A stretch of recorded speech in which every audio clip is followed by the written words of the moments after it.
Alors, je suis tout à fait d'accord avec vous.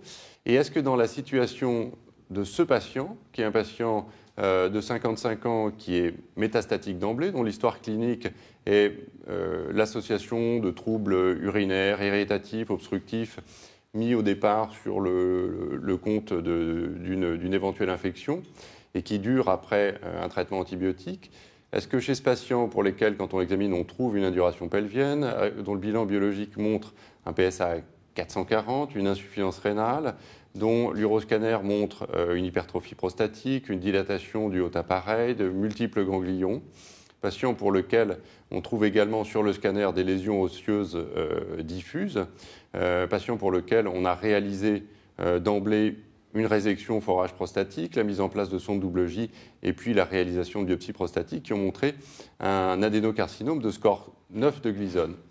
La scintigraphie qui a été faite juste après a montré de multiples foyers du rachis dorso-lombaire et au niveau du fémur. Donc est-ce que pour ce patient qui est avec une présentation tout à fait différente, métastatique d'emblée avec un haut volume, est-ce que pour ce patient il faut faire de la chimiothérapie de façon systématique?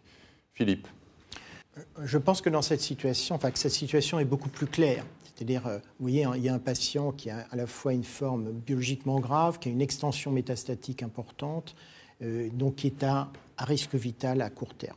Et qu'aujourd'hui, on a un certain nombre d'études, et 3 en particulier, qui vont montrer le bénéfice potentiel d'une chimiothérapie associée à une castration.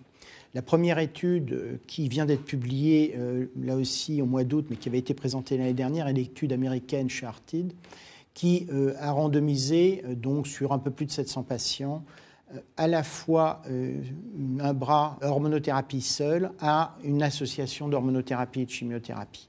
Et les données sont claires en termes de bénéfices en survie globale, puisque vous voyez, vous avez une différentielle de un peu plus de 13 mois apportée par la chimiothérapie en termes de survie globale.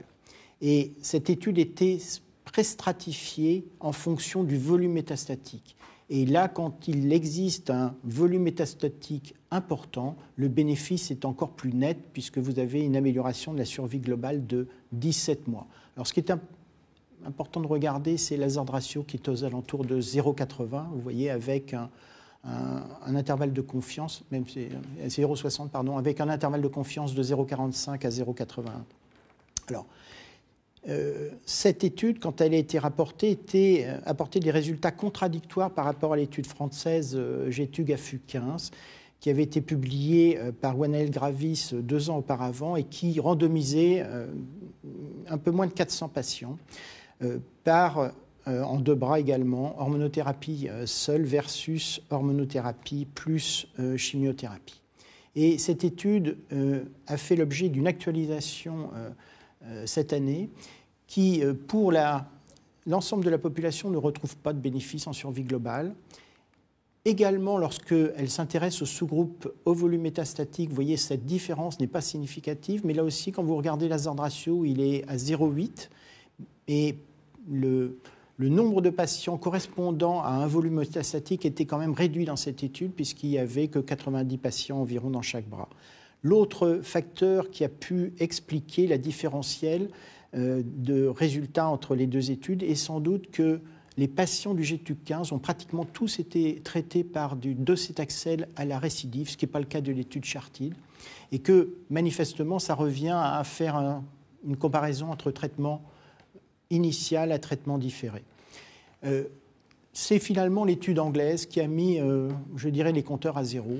Une grande étude qui s'appelle l'étude Stampede, qui avait 4 bras. Je ne vais pas revenir sur le bras acide-zolédronique pour uniquement comparer les bras avec ou sans chimiothérapie. Et là aussi, la différence en survie globale est très claire, avec un hazard ratio, vous voyez, qui est celui pratiquement du GETUG-15, qui est à 0,76.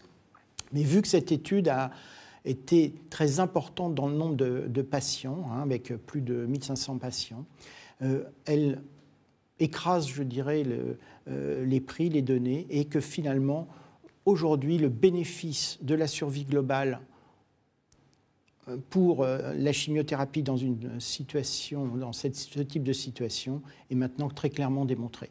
Alors il y a une étude, il y a une méta-analyse qui va être publiée dans Lancet ou Lancet Oncologie prochainement sur pratiquement 3000 malades. Et vous voyez que aujourd'hui, on peut conclure que la chimiothérapie à ce stade, chez des patients au moins avec un volume métastatique important, apporte des gains en survie, puisqu'ils sont estimés à 10% de survie à 4 ans.